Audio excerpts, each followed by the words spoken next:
I have loved numbers since I was a little boy. ผมรักเรื่องตัวเลขเนี่ยตั้งแต่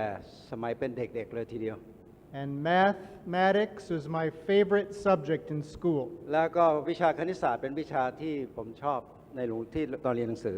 You never know when mathematics might come in very handy. เราไม่รู้ว่าเมื่อไหร่คณิตศาสตร์นี่จะมีประโยชน์ต่อชีวิตเราได้มากมายขนาดนี้ So many years ago, I met my wife Tricia. หลายปีมาแล้วได้มีโอกาสพบกับภรรยาของพระเจ้าทริเซีย And her father was an engineer. คุณพ่อของภรรยาเป็นวิศวกร So in the United States, you have to go to ask permission to get married the daughter. แล้วก็ธรรมเนียมของอเมริกันก็คือว่าถ้าจะไปจีบลูกสาวต้องไปขอกับคุณพ่อเพื่อจะขอแต่งงาน And I did not know what my father-in-law would ask me when I asked for his daughter in marriage. และเมื่อไปขอลูกสาวเนี่ยก็ไม่รู้ว่าพ่อตาในอนาคตเนี่ยจะถามอะไรบ้าง I was ready to answer any question. และผมพร้อมที่จะตอบทุกคำถามเลย So I sat down with him. แล้วผมก็เลยนั่งต่อหน้าท่าน He looked at me very carefully. แล้วก็ว่าที่พ่อตาในอนาคตก็มองผมอย่างที่นิจพิจารณา And this is what he said. แล้วก็ท่านก็พูดว่า If you had $1,000 ถ้าคุณมี 1,000 ดอลลาร์ and you put it in the bank เอาไปฝากธนาคารไว้ and you received 5% interest และ every ถ้าได้รับ year, ดอกเบี้ย 5% how much money would you have after 20 years? และหลังจาก 20 ปีแล้วจะได้มีเงินทั้งหมดเท่าไหร่ It was very fortunate for me และโชคดีสำหรับผม that I knew mathematics. เพราะว่าผมรู้วิชาคณิตศาสตร์ I said $2,653. และผมก็บอกว่า 1,263 ดอลลาร์ He said, you can marry my daughter. แล้วบอกโอเคท่านก็แต่งงานลูกสาวผมได้ Okay, so I'm still using numbers today. และผมยังคงใช้ตัวเลขอยู่ในปัจจุบันนี้ Let's talk about the scriptures. ให้เรามาดูถึงเรื่องพระคัมภีร์ I have some nice maps to show you. แล้วก็มีแผนที่ให้ดูด้วย Each of these maps will show the status of the Bible and the New Testament around the แผ world. นที่นี้จะอธิบายให้เห็นถึงภาพของพระคัมภีร์ที่อยู่ทั่วโลกนี้ Okay, so this map shows what percent of each country has access to the Bible. ในแผนที่นี้ได้บอกให้เห็นถึงว่ามีประเทศใดบ้างที่สามารถเข้าถึงพระวจนะของพระเจ้าได้ And again, we can see that many languages, many countries have access, especially in the Americas and Europe. เราจะเห็นว่าในแผนที่นี้มีหลายประเทศทีเดียวที่สามารถเข้าถึงพระวจนะของพระเจ้าโดยเฉพาะในอเมริกาแล้วก็ในยุโรป But in Northern Africa and Central Asia, still work to be done. แต่ใน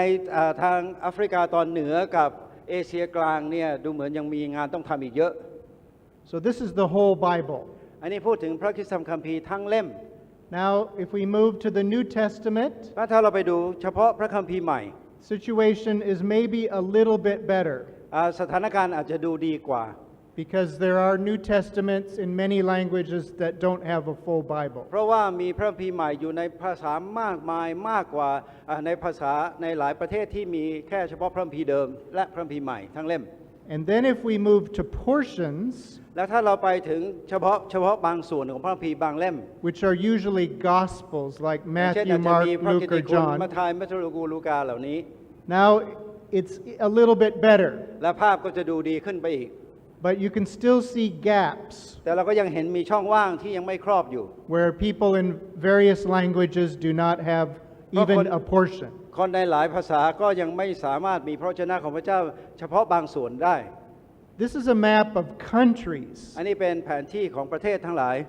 Now, if we switch to languages, it looks different. ถ้าเราจะดูแผนที่ในภาพของภาษาแล้วก็ภาพจะเปลี่ยนไป Because now we're able to see certain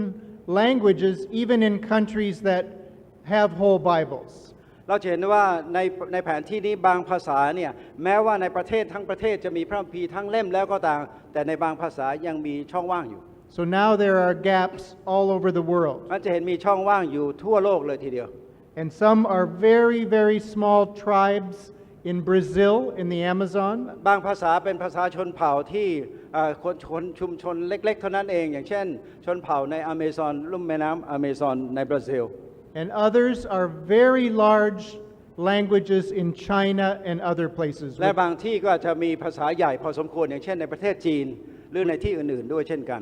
with millions of speakers. ซึ่งมีผู้ใช้ภาษาเหล่านั้นเป็นล้านๆคนด้วย And this is the translation challenge. อันนี้เป็นการท้าทายในการแปลพระวจนะของพระเจ้า So there are still many languages that need a New Testament or a whole เพราะ Bible. ยังมีอีกหลายภาษาที่ยังต้องการ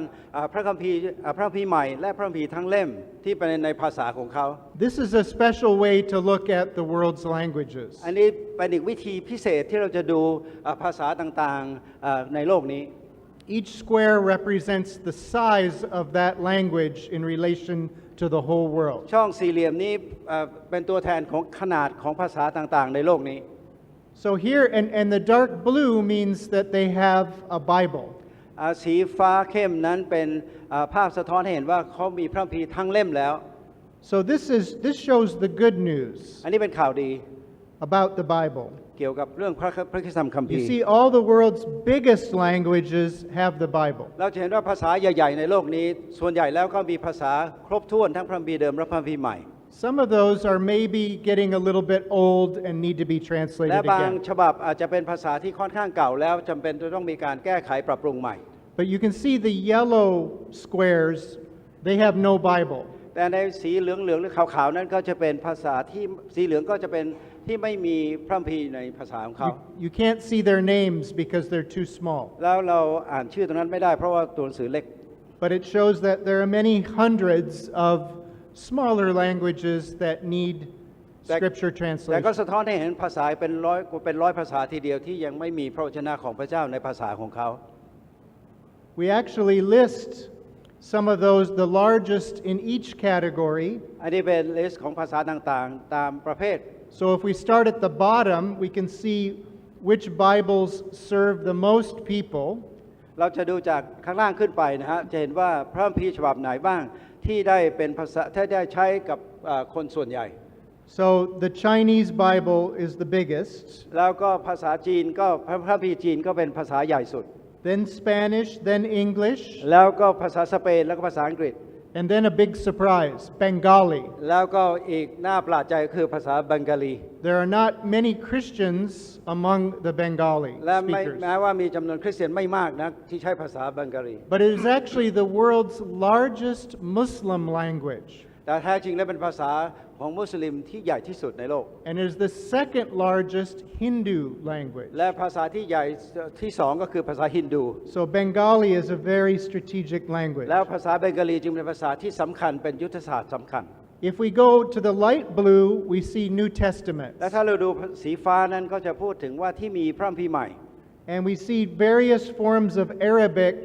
as being some of the largest New Testaments. เราจะเห็นว่าในภาษาอาหรับิกก็มีพระคัมภีร์ใหม่อยู่ แต่ก็มีหลายรูปแบบของภาษาอาหรับิกในที่นี่ด้วย But we see another surprise, Bhojpuri. เราจะเห็นสิ่งที่แปลกอยู่ก็คือมีโนชปุรีอยู่ตรงนี้ Bhojpuri Not very many Christians. และซึ่งมีคริสเตียนน้อยมากที่ใช้ภาษานี้ And same with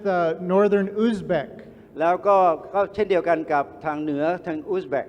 a very important Bible, but not very many Christians. เป็นภาษาพระคัมภีร์ที่สำคัญแต่ว่ามีคนใช้น้อยคริสเตียนน้อย Actually, this is a New Testament, อั as น I นี้พูดถึง said. พระคัมภีร์ใหม่ And just 2 weeks ago, 2 สัปดาห์ที่แล้ว the Uzbek whole Bible was finished. แล้วก็พระคัมภีร์ทั้งเล่มของภาษาอุซเบกก็เพิ่งเสร็จ But it's very difficult for the Uzbeks to see their Bible. แต่ยากทีเดียวที่จะคนอุซเบกเนี่ยจะได้อ่านพระคัมภีร์ของตัวเอง They can't print the Bible in Uzbekistan. เพราะว่าไม่สามารถจะพิมพ์พระคัมภีร์ภาษาในอุซเบกิสถานได้ในประเทศของเขา They can't bring in copies from the และไม่สา outside. มารถจะนำพระคัมภีร์ที่พิมพ์ข้างนอกนี้เอาเข้ามาในประเทศได้ So they have to use other means to see their เพ Bible. ราะฉะนั้นต้องใช้วิธีอื่นๆ ในการที่จะได้อ่านพระคัมภีร์ของตัวเอง Internet, โดยใช้อินเทอร์เน็ต mobile phone, ได้ใช้ในมือถือโทรศัพท์ other ways. แล้วก็อีกหลายๆวิธี Next are the portions. และหลังจากนั้นข้างล่างลงมาก็เป็นพวกส่วนต่างๆของพระคัมภีร์ที่เป็นฉบับ ย่อย And here we see languages mainly in India แล้วส่วนใหญ่แล้วก็จะอยู่ในอินเดีย and Bangladesh, และก็บางประเทศ but also in form of Arabic in Syria. แล้วก็ในลักษณะของภาษาอาหรับิกในซีเรียด้วย Still waiting for a whole Bible in that form of และภา Arabic. ษาเหล่านี้ยังรอที่จะได้พระคัมภีร์ทั้งเล่มทั้งพระคัมภีร์เดิมและพระคัมภีร์ใหม่ด้วยเช่นกัน Remember, a language like Arabic has many, many different languages within it. เราจะเห็นว่าภาษาอาหรับิกก็เช่นเดียวกับภาษาหลายภาษาที่มีรากศัพท์มีความแตกต่างกันในภาษาอาหรับิกด้วยกัน So in each case, they have to ask, do we need a separate ฉะ translation? นั้นในแต่ละอย่างแต่ละภาษาก็ต้องถามว่าเขามีความจำเป็นต้องการภาษาอาหรับิกในลักษณะของเขาหรือเปล่า And then finally, at the very top, we have languages with no translation. และข้างบนสุดนั้นก็เป็นภาษาที่ไม่มีพระคัมภีร์ที่แปลในภาษารูปแบบของเขา And here we have various languages from China, แล้วก็มีหลายภาษาในประเทศจีนด้วย and we have more forms of Arabic. แล้วก็มีอีกหลายรูปแบบของภาษาอาหรับิก So this is outlining the challenge of some of the largest languages อันนี้เป็นตัวอย่างของการท้าทายของภาษาอื่นมากมายในที่นี่ที่เกี่ยวข้องกับพระวจนะของพระเจ้า And remember, I told you earlier, we maintain databases. และได้บอกไว้แต่แรกว่าเราได้เก็บข้อมูลเหล่านี้ไว้ในฐานข้อมูลของเรา So these are all in those databases. และข้อมูลเหล่านี้ก็อยู่ในฐานข้อมูลที่เราเก็บไว้ Okay, now we'll move from translation. เราจะขยับจากการแปลพระคัมภีร์ Okay, well, first let me summarize. และอยากจะสรุปเรื่องการแปล And this is from 2010, นี่ในปี 2010 which is now 6 years ago. เนี่ยอันนี้6 ปีที่แล้ว And we've made more progress since แล้ว then in ตั้ง all แต่นั้น areas. มาจนถึงบัดนี้เราก็ได้เปลี่ยนแปลงไปเยอะพอสมควร So in 2010, there were 458 Bibles, ใน full Bibles, 2010 นั้นเรามีพระคัมภีร์ทั้งหมดทั่วโลก 458 ฉบับ different languages. ในภาษาต่าง And that's 75% of the world's ๆ คือ population. ประมาณ 75% ของประชากรโลกที่ใช้ภาษาเหล่านี้ Another 1,200 New Testaments, แล้วต่อมาในพระคัมภีร์ใหม่อีกประมาณ 1,200 เล่มฉบับ and that's 84% of the world's ถ้ารว population. มแล้วก็ประมาณ 84% ของประชากรโลก And then 887 portions beyond that, which would be Gospels. แล้วอย่างเช่นถัดมาก็คือบางส่วนของพระคัมภีร์อย่างเช่นพระกิตติคุณทั้งหลายที่แปลแล้วก็ประมาณ 90% ของประชา And กร that's about 90%, yes. นั่นก็ประมาณ 90% So this changes every year. It gets a little bit better ข้อ because มูล we นี้ keep ก็เปลี่ยน adding. ทุกๆปีแล้วก็ดีขึ้นเรื่อย But 240 million people still need ๆ แต่ translation. อย่าลืมว่า 240 ล้านคนในโลกนี้ยังต้องการการแปลพระคัมภีร์ให้เข้าอยู่ These are smaller and they require an effort. แล้วก็เป็นภาษาเล็กๆ ซึ่งต้องใช้การทุ่มเทมากมายเพื่อทำภาษาเหล่านี้ Fortunately, there are more tools today than there have been in the แต่ขอบคุณพ past. ระเจ้าที่เรามีเครื่องมือมากขึ้นในปัจจุบันนี้ที่จะสามารถทำได้ดีขึ้นเร็วขึ้น And these can be done,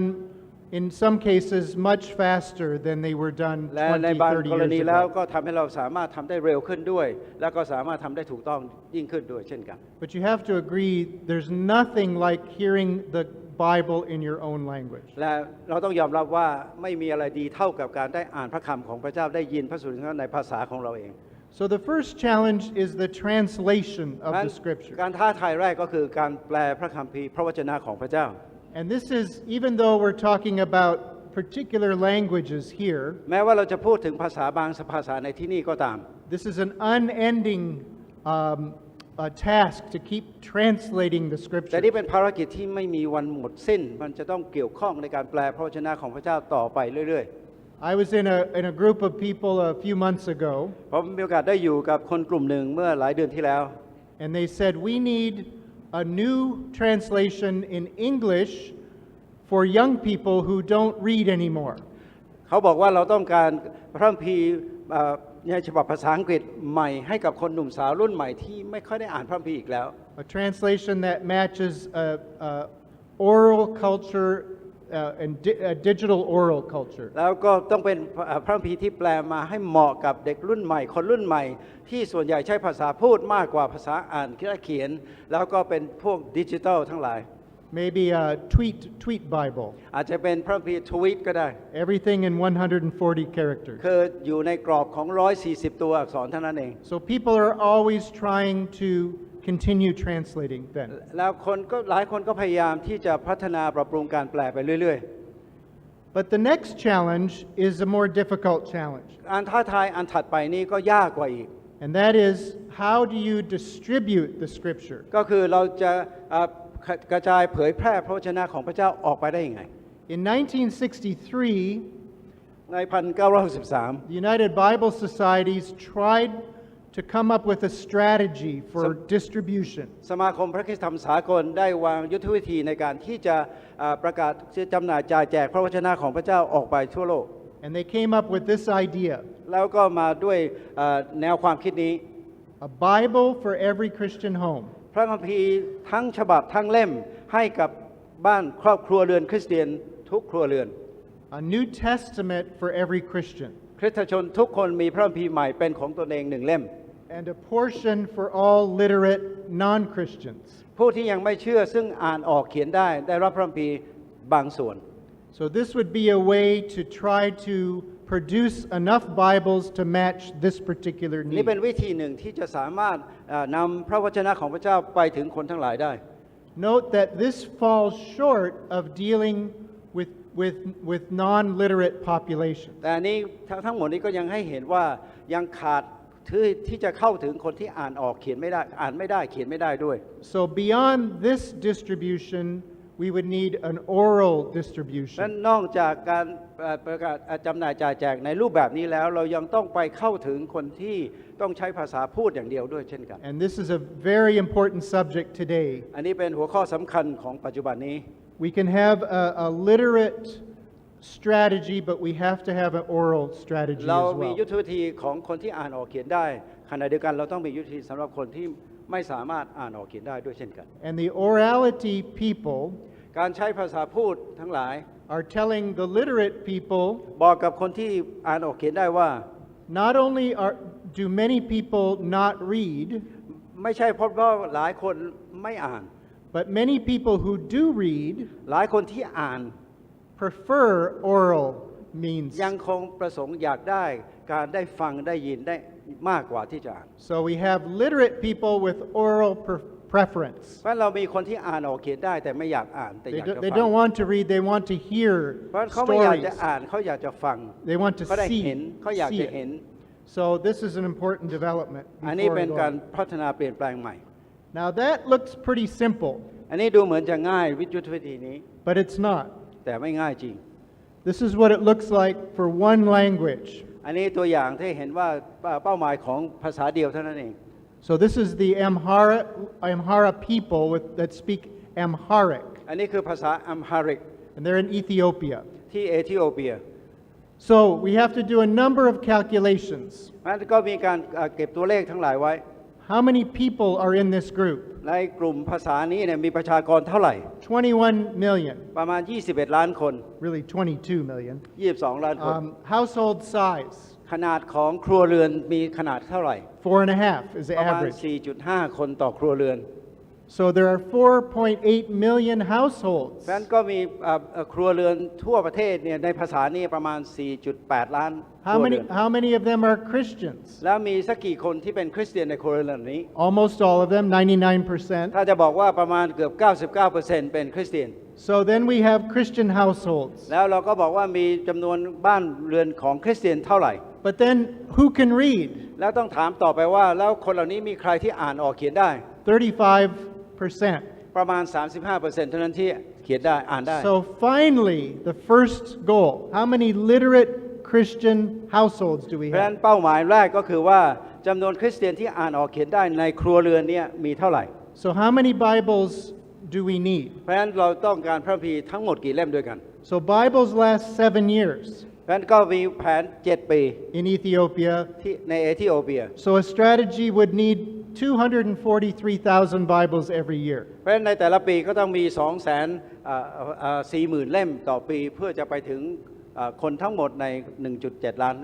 So I'm just telling you, it's complicated เพราะฉะนั้นก็เป็นสิ่งที่ซับซ้อนนะครับ to อยากจะ figure บ it อก out. และ And ไม่ง่ายอย่างที่คิด then the New Testament goal requires literate adults. เพราะฉะนั้นในพระคัมภีร์ใหม่ก็มาดูอีกว่าเราสำหรับผู้ใหญ่ที่สามารถอ่านออกเขียนได้ Literate Christian adults และพูดถึงคริสเตียน at the bottom. And then we do the same แล้ว calculation เราก็คำนวณในลักษณะเดียวกัน and we need 600,000 New Testaments นั้น each เราต้อง year. การพระคัมภีร์ใหม่600,000 เล่มด้วยกันต่อปี And then what about getting a portion into the hands of every literate person? แล้วถ้าเราจะเอาพระคัมภีร์เฉพาะบางส่วนนี้ไปให้กับคนที่อ่านออกเขียนได้อื่นๆอีก And again, we must do the calculation. แล้วเราก็ต้องคำนวณตัวเลขออกมาอีก Okay, I'm just showing you it's complicated. You don't have to ที่ memorize. เอาตัวเลขนี้มาบอกไม่ต้องท่องจำนะเพียงแต่บอกว่ามันซับซ้อนขนาดไหน So this has to be done for every language in the world. แล้วถ้าเราดูตรงนี้ในภาษาอื่นๆอีกทั่วโลก But in Ethiopia, we had good information. แต่ที่เอธิโอเปียเรามีข้อมูลเพียงพอที่ดี So we move. We try to move. เราพยายามจะเคลื่อนนะเราจะ We เลื่อนไป try แต่ harder ไม่เลื่อน to, okay, there we go. So this is one of the goals that's met of trying to get the portions, New Testaments, and Bibles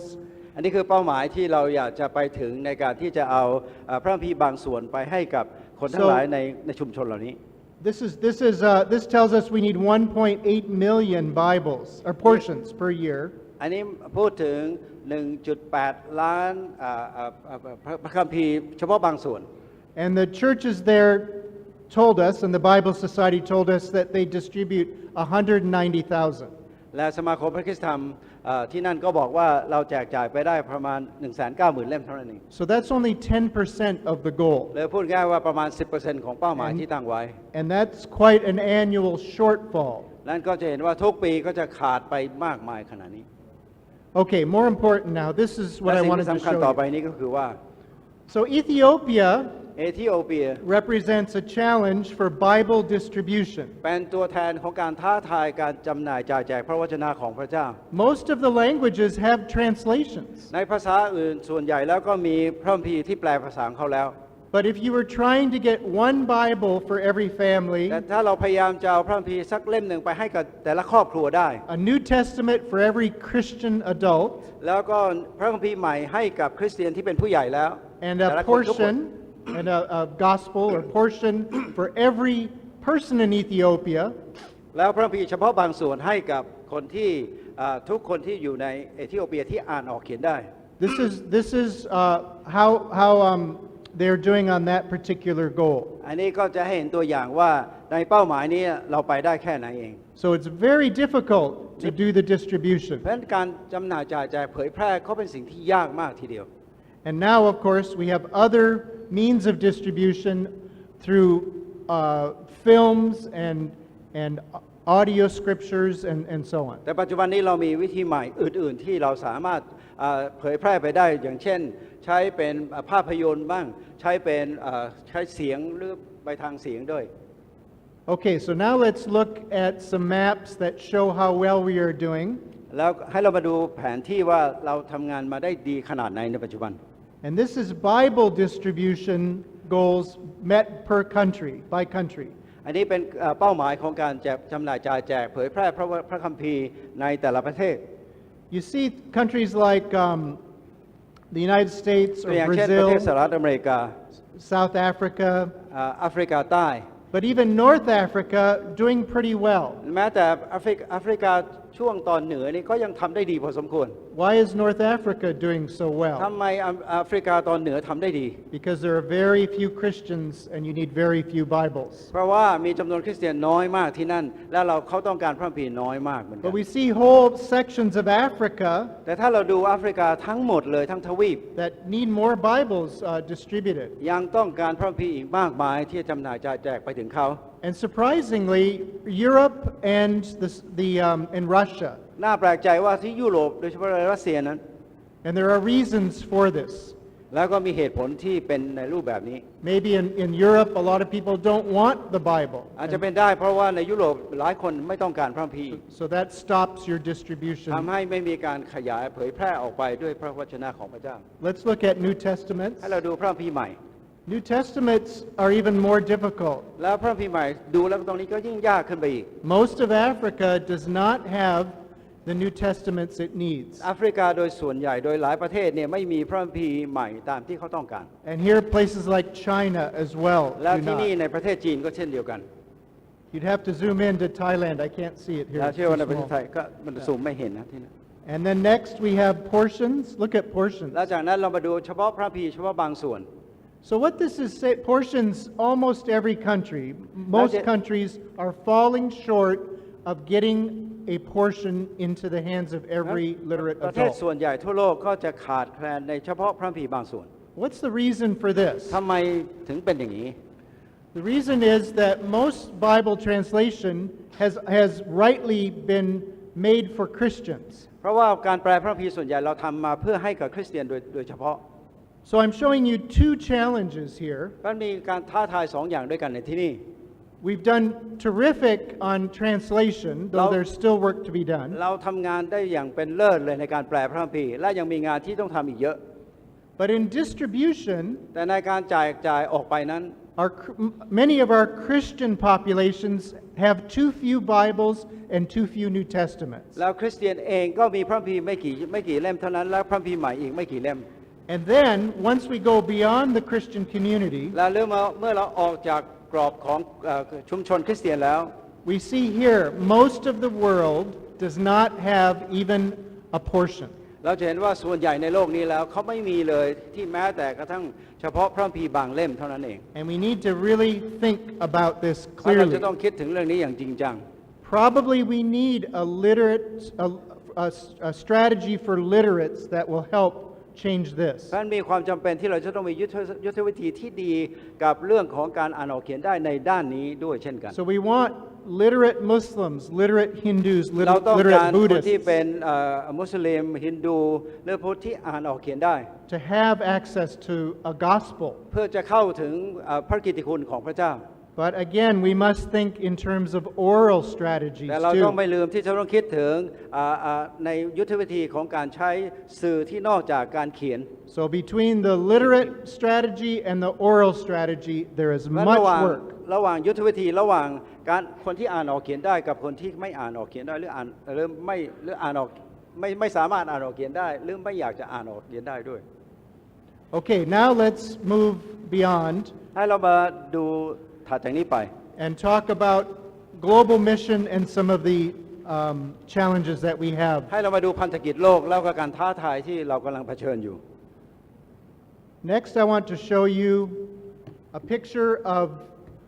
Christianity throughout its entire history. งั้นเราจะไปดูถึงประวัติศาสตร์คริสเตียนทั่วโลก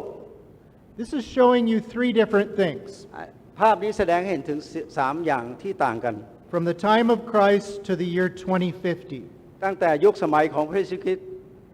It's showing you the number of, or the percentage of the world that is Christian. แล้วได้ให้เห็นถึงโลกที่เป็นเรียกว่าคริสเตียน Then the next color up are people who have heard the gospel.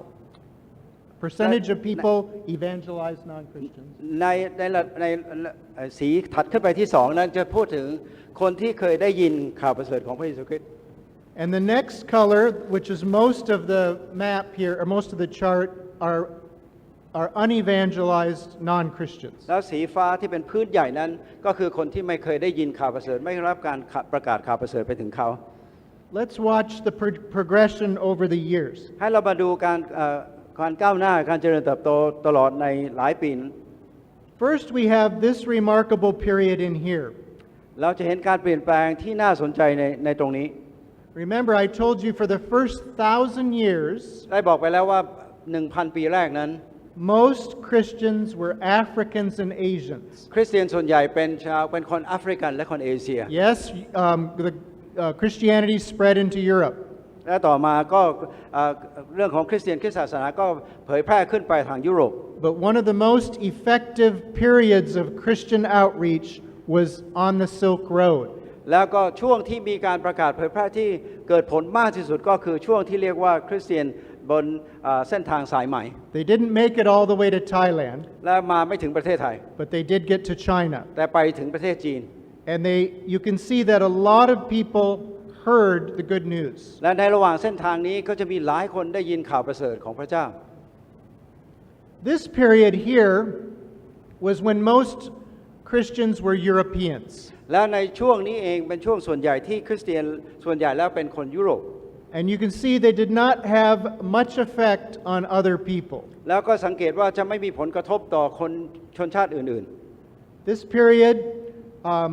Christianity was confined to one place in the world. ๆแล้วจะเห็นว่าคริสเตียนส่วนใหญ่ก็จะอยู่ในกรอบของ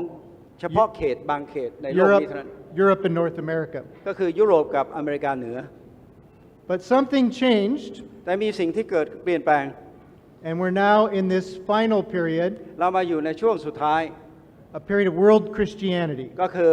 การเป็นคริสเตียนทั่วโลกคริสเตียนโลก Christianity has spread all around the world, คริสเตียนก็ได้แพร่กระจายไปทั่วโลก and there's much more contact and evangelization going on now มี than การสื่อ before. สารสัมพันธ์กันประกาศทั่วโลก There is still a shortfall, แน่นอนก็ยังไม่ครบถ้วนยังขาดอยู่ but it is a much more exciting time แต่ก็เป็นเว for ลา the spread of the good ที่ news. น่าตื่นเต้นยิ่งของการแพร่กระจายข่าวประเสริฐของพระเจ้าออกไป As a global faith, we are in better shape now than we were และ 100 years ใน ago. ฐานะที่เป็นความเชื่อของโลกนี้ ก็เราอยู่ในสถานการณ์ที่ดีกว่าในการที่ขยายกว่าในอดีตที่ผ่านมา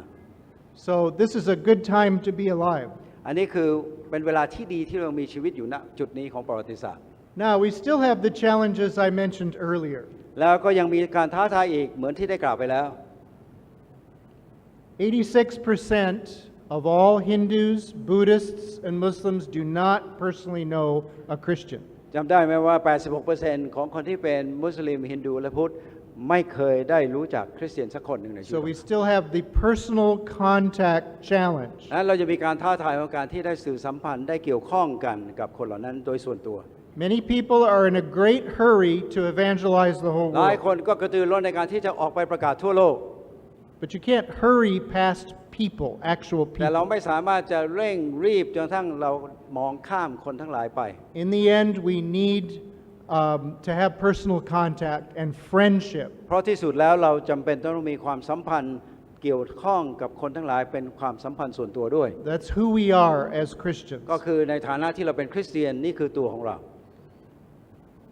I also told you that และได้บอกไปแล้วเมื่อเช้านี้ว่า mission in the cities is very important. การประกาศกับคนในเมืองมีความสำคัญมาก Many people think of missions as a rural, เมื่อเราพูดถึงพันธกิจหลายคน Phenomenon คิดถึงพันธกิจโลกอย่างเดียว but it's increasingly for แต่ urban มีความ centers. สำคัญมากขึ้นเรื่อยๆ คือการที่เข้าสู่ในเมืองใหญ่ด้วย Then another thing และอีกประการหนึ่ง is compassion. ก็คือการมีใจเมตตาเข้าถึงสังคม Jesus regards compassion for the needy as the พระเยซู standard คริสต์ for เจ้าทรง genuine ถือว่ามี righteousness. ใจความเมตตากรุณาให้กับคนทั้งหลายที่ยากจนที่ต้องการ Historically, Christians have built hospitals, schools, จากประวัติศาสตร์แล้วคริสเตียนเราได้สร้าง As โรงพยาบาลโรงเรียน part of their engagement with the world. เพราะอันเป็นส่วนหนึ่งของคริสเตียนที่มีส่วนเกี่ยวข้องสัมผัสกับสังคมกับโลกนี้ Since the Second World War, ตั้งแต่สงครามโลกครั้งที่สองแล้ว a lot of this has gone from the West to the rest of the world. ส่วนใหญ่ก็มาจากทางตะวันตกไปถึงทั่วโลก But now we see strategies that are coming from all parts of Christianity, ministries of compassion. แต่บัดนี้เราจะเห็นว่าพันธกิจแบบนี้ก็ออกมาจากทุกภาคส่วนทั่วโลกนี้ไปสู่คนทั้งหลายด้วยใจเมตตากรุณา So, development projects are no longer only from the West. เพราะฉะนั้นการพัฒนาโครงการต่างๆ เหล่านี้ก็ไม่ได้ออกมาจากทางตะวันตกอย่างเดียวเท่านั้นแล้ว This is a very important shift in social action and development เรา around จะ the เห็นว่า world. มีการขยับปรับเปลี่ยนใหม่ที่กำลังเกิดขึ้นในด้านของสังคมสงเคราะห์ที่กำลังเกิดขึ้น The problem in the Western world is that all of the resources are being used to help other people, ปัญหาของโลกตะวันตกก็คือว่าทรัพยากรต่างๆ ที่เอานำไปช่วยคนอื่นนั้น but only by telling people what to do. ก็ให้ไปโดยที่จะบอกว่าคุณต้องทำแบบนี้แบบนั้น And the poor need to be a far more important part of their own development. แต่แท้จริงแล้วคนยากจนเหล่านั้นต้องมีส่วนสำคัญในการพัฒนาเหล่านี้ด้วย So we want to see development spread out งั้นเราต้องการ across the เห็น whole การพัฒ Christian นาเหล่านี้ body. ขยายออกไปทั่วทุกภาค Many people, many Christians have a hard time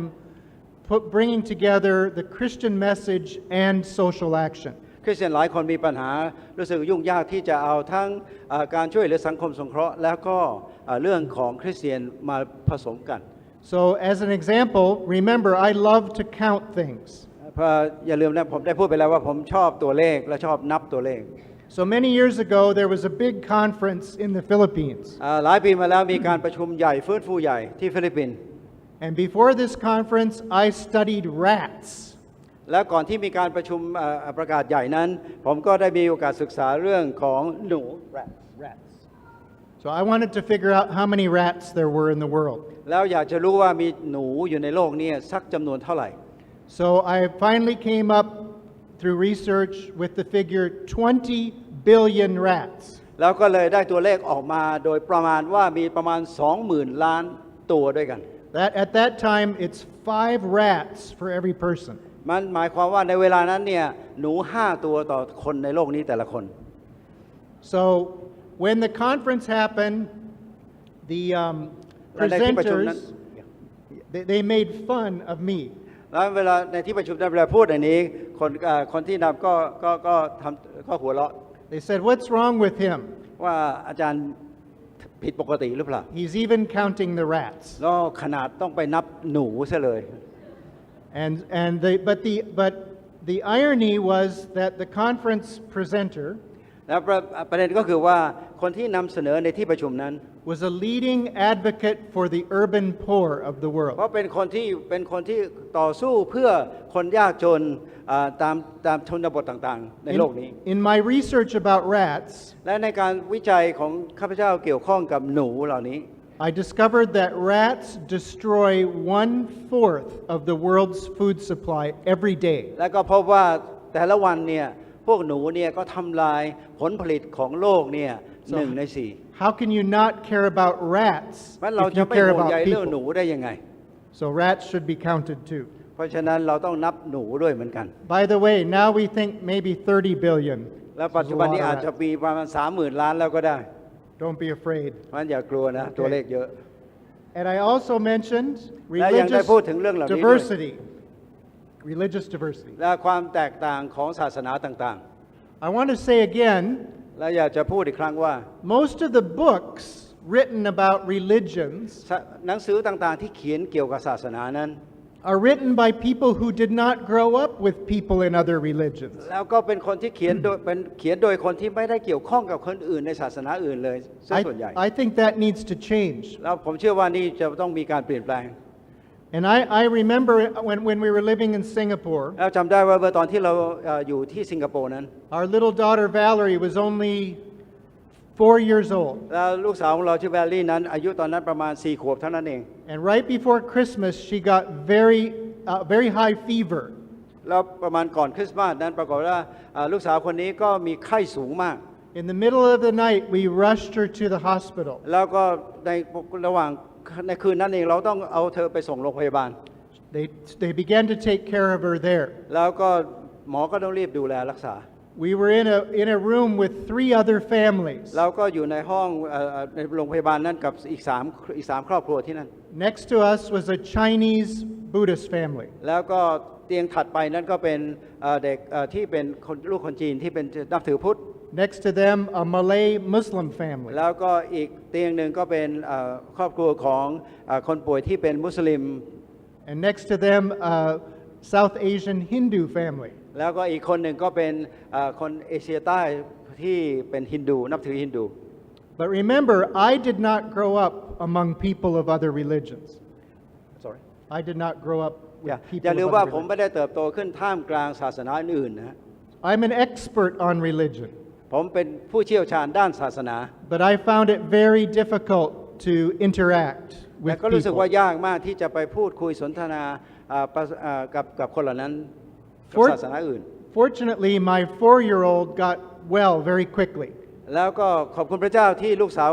อายุ4 ขวบนี้ก็หายอย่างรวดเร็ว And I'll never forget, she went from person to person very easily. แต่ผมจะไม่ลืมเลยเพราะเห็นเธอเนี่ยไปตามเตียงต่างๆไปมาอย่างง่ายดายที่เข้าหาคนเหล่านั้น No one told her to be afraid of other people. แล้วไม่มีใครบอกว่าไม่ต้องอย่าไปกลัวคนเหล่านั้น She made very good friends with the Muslim boy. แล้วก็ไปได้เป็นเพื่อนกับคนที่เป็นมุสลิมอย่างง่ายดาย And this is the new age of interaction between Christians and other นี่คือ religions. ยุคใหม่ของการที่จะมีปฏิสัมพันธ์กับคนอื่นๆศาสนาอื่นของ And คริสเตียนเรา I don't even want to read my own books anymore. ถ้าทำให้ผมไม่อยากจะอ่านหนังสือของตัวเองที่เขียนเลยซะด้วยซ้ำไป I want to read people who grow up in this แต่อยาก context. จะเขียนจะอ่านจากหนังสือที่เขียนโดยคนที่เติบโตขึ้นในทวีป And all around the world, เลยว่าจากทั่วโลก Christians are living in more diversity. มันจะเห็นว่าเราคริสเตียนก็อยู่ท่ามกลางความหลากหลายของศาสนามากขึ้น Many Christians are fighting against this diversity. แล้วคริสเตียนหลายคนก็ต่อต้านการที่จะไปความแตกต่างของศาสนาเหล่านี้ But Christianity has never feared diversity. แต่คริสเตียนจะต้องไม่กลัวความแตกต่างเหล่านี้ From the earliest times, we have been able to live and thrive ตั้ง in แต่ยุคแรก religious แล้วที่เราจะ diversity. สามารถจะอยู่แล้วก็เติบโตแล้วก็ฉายแสงของพระเจ้า So again, Christians are spread around the world today, เพราะเห็นว่าคริสเตียนก็แพร่กระจายไปทั่วโลกในปัจจุบันนี้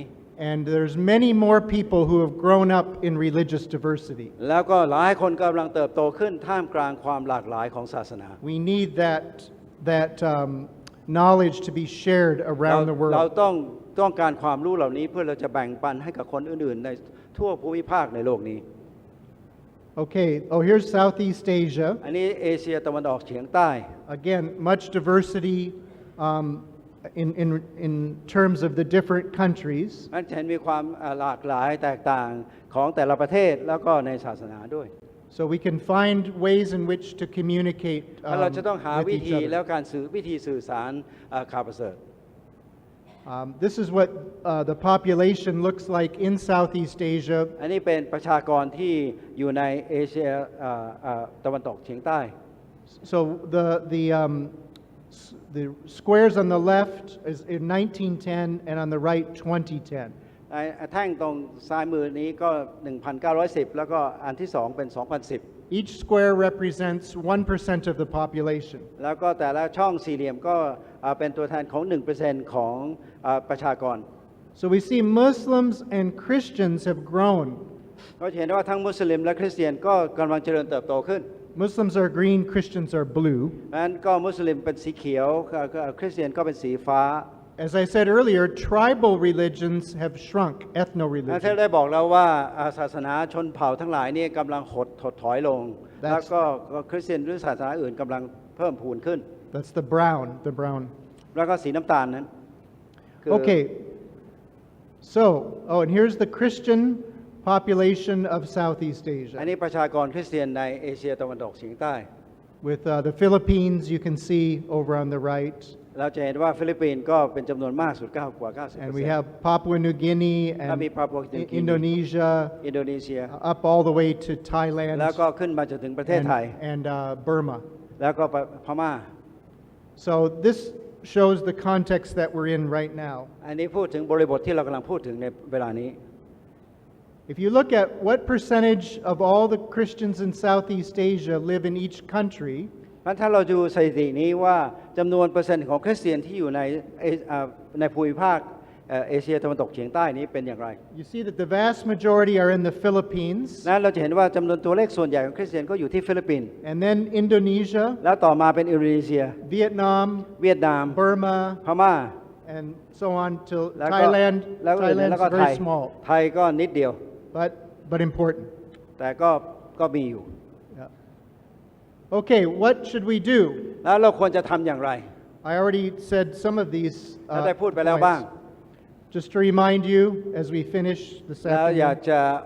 ย้ำเตือนอีกทีหนึ่งก่อนที่เราจะจบ we've said we need to translate and distribute the Bible globally. เพราะเราจำเป็นจะต้องมีการแปลพระวจนะของพระเจ้าแล้วก็เผยแพร่พระคำของพระองค์ทั่วโลก We need to be creative in how this is done so that เราจะต้องมี everyone, วิธีใหม่คิดสร้างสรรค์ว่าจะทำเหล่านี้ให้สำเร็จได้อย่างไร so that every Christian and every person in the world are served. เพราะฉะนั้นเพื่อว่าทั้งคริสเตียนทุกคนและประชากรทั่วโลกทุกคนจะรับพระวจนะของพระเจ้า Literate and oral. ไม่ว่าจะเป็นคนที่อ่านออกเขียนได้หรือว่าไม่ได้หรือไม่สามารถอ่านออกเขียนได้ We already said we should deepen knowledge of world religions. เพราะฉะนั้นได้พูดไปแล้วว่าเราจำเป็นต้องมีความรู้มากขึ้นเกี่ยวกับศาสนาในโลกนี้ You can't count on people from the United States to help you with this. และเราจะไปอาศัยคนมาจากอเมริกามาช่วยเราตรงนี้ไม่ได้ We had a test given in the United States, ที่อเมริกาเรามีการทดสอบ a religious literacy test. พูดถึงการที่มีคนรู้เรื่องศาสนามากน้อยแค่ไหน 32 questions. มีคำถาม 32 คำถามด้วยกัน And various Christian communities did very poorly. แล้วก็ในชุมชนคริสเตียนหลายที่นี่สอบเกือบตกหมด Atheists did the best. แล้วคนที่ไม่เชื่อพระเจ้ากลับทำได้ดีกว่า What were the questions? คำถามคืออะไรบ้าง How about this one? ตัวอย่างเช่น The Quran is the holy book of Buddhists, Hindus, or Muslims. อย่างเช่นพระตำรากุรอานพระคัมภีร์กุรอานนี่เป็นคัมภีร์ของใครของพุทธของอิสลามหรือของคริสต์ Not very difficult questions. เป็นคำถามง่ายๆเลย But แต่ people in the U.S. did not score very well. แต่คนในอเมริกากับตอบไม่ได้ดี People there, as I said, don't welcome people from other religions into their homes. เพราะว่าคนที่นั่นไม่ค่อยยอมต้อนรับคนอื่นที่มีศาสนาอื่นเข้ามาในบ้านของเขา Again, I think much of the knowledge can come from Asia. มันจะเห็นว่าความรู้มากมายน่าจะสามารถมาจากเอเชียได้ So I want to see more and more videos and books and papers come from Asia to ท่านอยาก help จะเห็นว่า us. เอเชียจะเป็นแหล่งที่จะผลิตทั้งวิดีโอทั้งหนังสือทั้งตำรามากมายให้กับโลกนี้ Okay, and แล้วก็ again, empower Christians to interact in these religiously ต้องสนับ diverse สนุนให้คริสเตีย communities. นเนี่ยมีปฏิสัมพันธ์กับคนอื่นๆในศาสนาอื่นในความหลากหลายในชุมชนของตน This is important for the future of our planet. อันนี้เป็นสิ่งสำคัญสำหรับโลกเราในอนาคต Some of the greatest challenges facing us, like climate change, สิ่งท้าทายที่เรากำลังเผชิญอยู่ในปัจจุบันนี้อย่างเช่นโลกร้อนหรือการเปลี่ยนแปลงของภูมิอากาศ will only be solved if we work together across religious communities. จะแก้ไขได้ก็ต่อเมื่อเราทั้งหลายจะร่วมมือกันในความหลากหลายทางศาสนานี้จับมือกันเพื่อแก้ไขปัญหานี้ Remember, most people in the world are religious อย่าลืมว่าคนส่วนใหญ่ในโลกนี้เป็นคนนับถือศาสนา and becoming more religious แล้ว every จะนับ year. ถือศาสนาเพิ่มขึ้นมากขึ้นเรื่อย And yet most strategies ๆ แต่จะน่าเสียดายที่ว่ายุทธวิธีส่วนใหญ่แล้ว are very secular. เป็นวิธีของคนของโลกนี้เท่านั้นของชาวโลก So these relationships will affect the future of our เพ planet. ราะฉะนั้นความสัมพันธ์แบบนี้ของเราศาสนานี้จะมีผลกระทบต่ออนาคตของโลกเรา Okay, and let's work together. Let's go back one. ให้เราทำงานร่วมกัน Let's work together to solve the world's เพื่อ problems. จะแก้ไขปัญหาของโลกนี้ We have really more than enough resources, we being the global body of Christ. เราซึ่งหมายถึงว่าทั่วโลกนี้ในพระกายของพระเยซูคริสต์เจ้าร่วมกันทั่วโลกนี้เรามีทรัพยากรเหลือเฟือที่จะแก้ปัญหา We can help people if we'll work together. เราสามารถที่จะช่วยคนอื่นด้วยการร่วมมือกัน And we have to work together with other religious communities as และเรา well. จะต้องร่วมมือกับศาสนาอื่นๆในชุมชนในสังคมด้วยเช่นกัน We shouldn't be afraid of working on the world's problems. นั้นเราไม่ต้องกลัวที่จะทำงานเพื่อจะแก้ไขปัญหาของโลกนี้ That's part of who we are as เพราะ well. นี่คือส่วนหนึ่งของความเป็นตัวของเราของการเป็นคริสเตียน And as I said earlier, และได้กล่าวไปแล้วว่า the global mission today พันธกิจของโลกในปัจจุบันนี้ is not primarily one nation sending missionaries to the whole ไม่ได้ world, เป็นในรูปแบบของว่าประเทศหนึ่งแล้วก็ส่งไปทั่วโลกอีกแล้ว but Christians from the whole world sending to the whole world. แต่คริสเตียนจากทั่วโลกส่งไปทั่วโลก When I lived in Aranya Pratet, ตอนที่อยู่ที่อรัญญประเทศ I was the only American on the team. ตอนนั้นเป็นชาวอเมริกันคนเดียวในทีมนั้น We had Filipino, เรามีคนฟิลิปปินส์ Malaysian, มาเลเซีย South คน African, แอฟริกาใต้ Swiss, เป็นคนสวิส from people from all over the world, แล้วก็คนอื่นๆทั่วโลก working in the Cambodian refugee แล้ว camp. ทำที่ค่ายของเขมรในเวลานั้น And one day, one of the Cambodians said to me, วันหนึ่งชาวเขมรในค่ายผู้ลี้ภัยนั้นพูดกับข้าพเจ้าว่า "Who are you people? พวกคุณเป็นใคร You aren't from one country, you're from many countries." คุณไม่ได้มาจากประเทศเดียวคุณมาจากหลายๆประเทศ And this was a powerful Christian witness อั to นนี้ be คือ from around the คำพยา world. นที่มีอำนาจมีน้ำหนักมากให้กับคนทั้งหลายเมื่อเขาได้เห็น I think when people encounter Christianity, และเมื่อคนทั้งหลายได้เผชิญกับคริส they, ตศาสนา they should see that it's a global faith เขาจะได้เห็นว่านี่คือความเชื่อของโลกนี้เลยทีเดียว and not a Western faith, but a faith ไม่ from ใช่ของ all ตะวันตก over. ไม่ใช่ความเชื่อของคนตะวันตก I think this strengthens our witness. อันนี้จะช่วยเสริมกำลังให้กับการเป็นพยานของเรา It's my hope that we will be able to cooperate ผมหวังว่า together. เราจะสามารถร่วมไม้ร่วมมือกันต่อไป And I think Thai Christians have a special place และผมเชื่อว่า in global คริสเตียนไทยเราทั้งหลาย Christianity มีที่สิทธิพิเศษของเรา because of where you are here เพราะว่าเราอยู่ในจุดที่สำคัญมากใน in เวลาที่ Southeast ใน Asia, เอเชียอาคเนย์ตรงนี้เอง because of your wonderful history เพราะว่าเรามีประวัติศาสตร์ที่ยาวนานที่วิเศษยอด and the special gifts that you can offer from your culture แล้วก็เรามีของประทานพิเศษโดยทางวัฒนธรรมของเราที่พระเจ้าให้กับเรา to the rest of the world. เพื่อจะให้กับคนทั้งโลกนี้ I'm so glad to be here with you และผมรู้สึกยินดีอย่างยิ่งที่มีโอกาสได้มาร่วมในกับพี่น้องทั้งหลายใน because I think I can be a better Christian because of you. และผมเชื่อว่าผมจะเป็นคริสเตียนที่ดีขึ้นด้วยเพราะว่าพี่น้องทั้งหลายที่นี่ Thank you. ขอบคุณมากครับ